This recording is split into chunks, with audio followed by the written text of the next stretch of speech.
Quem foi Cipriano?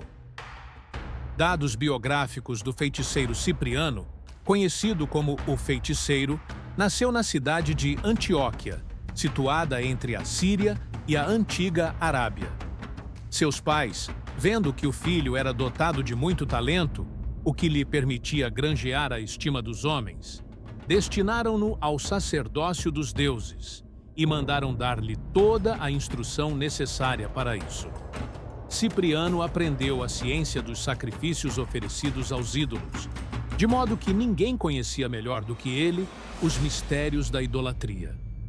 Aos 30 anos de idade, Cipriano fez uma viagem à Babilônia para aprender astrologia e numerologia, os mistérios e segredos dos caldeus.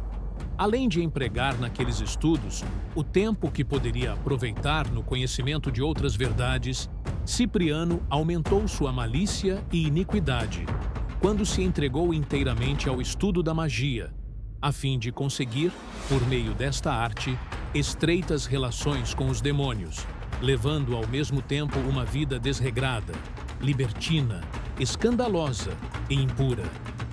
Conquanto o fervoroso cristão, Eusébio, que havia sido seu companheiro de estudos, censurasse a má vida de Cipriano, procurando tirá-lo do profundo abismo em que o via precipitado, este, tão somente, desprezava as exortações e censuras do antigo colega, como se utilizava da sua infernal inteligência para ridicularizar os sagrados mistérios e os virtuosos professores da lei cristã, por ódio a qual chegou a unir-se aos bárbaros perseguidores para forçar os cristãos a renunciar a Jesus Cristo. A vida de Cipriano tinha chegado a tal estado: minar e converter este infeliz vaso de contumélias e ignomínias em vaso de bondade.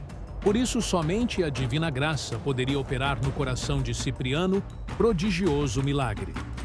Em Antioquia vivia uma jovem de nome Justina, rica quanto formosa, a quem o pai Edeso e a mãe Cledônia educaram com desvelo nas superstições pagãs. Justina era dotada de rara inteligência. Assim que ouviu os sermões de Praílo, diácono de Antioquia, abandonou as extravagâncias das práticas dos gentios e, abraçando a fé cristã, conseguiu logo depois converter seus próprios pais.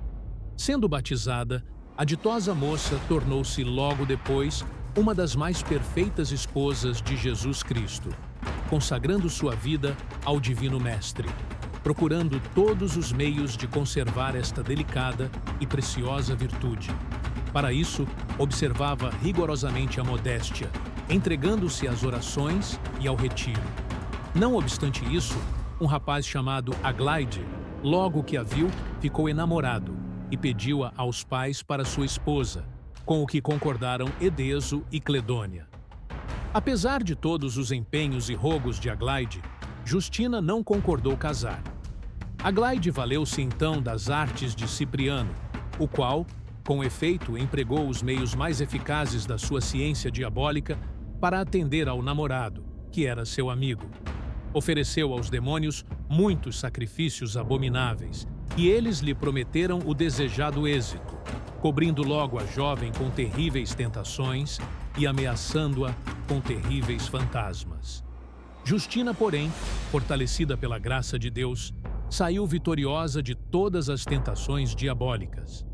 Indignado Cipriano por não poder vencer a moça, rebelou-se contra o demônio, que estava presente, e falou-lhe: Pérfido, já estou vendo a tua fraqueza, pois não podes vencer uma delicada donzela, tu, que tanto te gabas do teu poder e de fazer prodigiosas maravilhas.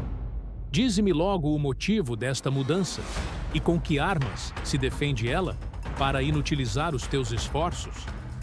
O demônio não teve outra saída, confessou-lhe a verdade, dizendo que o Deus dos cristãos era o supremo Senhor do céu, da terra e do inferno, e que ele não podia nada fazer contra o sinal da cruz com que Justina continuamente se armava. Tão logo ele aparecia para tentá-la, era obrigado a fugir em virtude da sombra do sinal da cruz. Pois, se assim é, replicou Cipriano, eu sou muito louco em não me entregar ao serviço do Senhor. que é mais poderoso do que tu. Se o sinal da cruz dos cristãos obriga-te a fugir, não quero mais utilizar-me do teu prestígio. Renuncio a todos os teus sortilégios, confiando na bondade do Deus que há de me admitir como seu servo. Irritado, o demônio, por perder aquele que por seu intermédio fizera tantas conquistas, apoderou-se do seu corpo. Porém, foi logo obrigado a sair, pela graça de Jesus Cristo, que estava Senhor do seu coração. Em consequência, Cipriano teve de se empenhar em vigorosos combates contra os inimigos da sua alma. Mas o Deus de Justina, a quem Cipriano sempre invocara, valeu-lhe com o seu socorro e o fez vitorioso. Para este resultado, muito concorreu seu amigo Eusébio, a quem Cipriano foi logo procurar e disse chorando: Meu grande amigo, chegou para mim o feliz tempo de reconhecer meus erros, e espero que o teu Deus, que desde já confesso ser o único e verdadeiro, me admita entre seus ínfimos servos, para maior triunfo da sua benigna misericórdia. Eusébio ficou muito satisfeito por essa prodigiosa mudança. Abraçou afetuosamente o amigo, deu-lhe muitos parabéns pela sua heróica resolução, animando-o a confiar sempre na infalível verdade de Deus, que jamais desampara aos que sinceramente o procuram. Assim, fortificado, Cipriano pôde resistir com valor a todas as tentações do diabo. Para isso, ele fazia sem cessar o sinal da cruz, tendo sempre nos lábios e no coração o sagrado nome de Jesus. Vendo os demônios todos os seus artifícios inteiramente frustrados, esforçaram-se em levar Cipriano ao desespero, falando-lhe: O Deus dos cristãos é sem dúvida o único Deus verdadeiro, mas que é um Deus de pureza, um Deus que pune com severidade extrema mesmo os menores crimes. A maior prova somos nós mesmos, os demônios, que por um só pecado de orgulho fomos condenados a um castigo extremo. Sendo assim, como haveria perdão para ti, Cipriano? Pela gravidade das tuas culpas, já tens um lugar preparado no mais profundo inferno. Portanto, não tendo misericórdia que esperar, cuida somente de divertir-te, satisfazendo a rédea solta todas as paixões da tua vida. Na verdade, esta tentação pôs em grande perigo a salvação de Cipriano.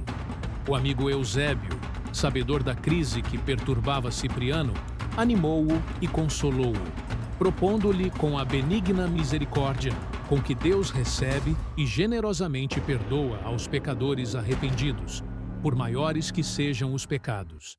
Depois, o mesmo Eusébio levou-o à Assembleia dos Fiéis, onde se admitiam as pessoas que desejavam instruir-se nos mistérios da fé cristã.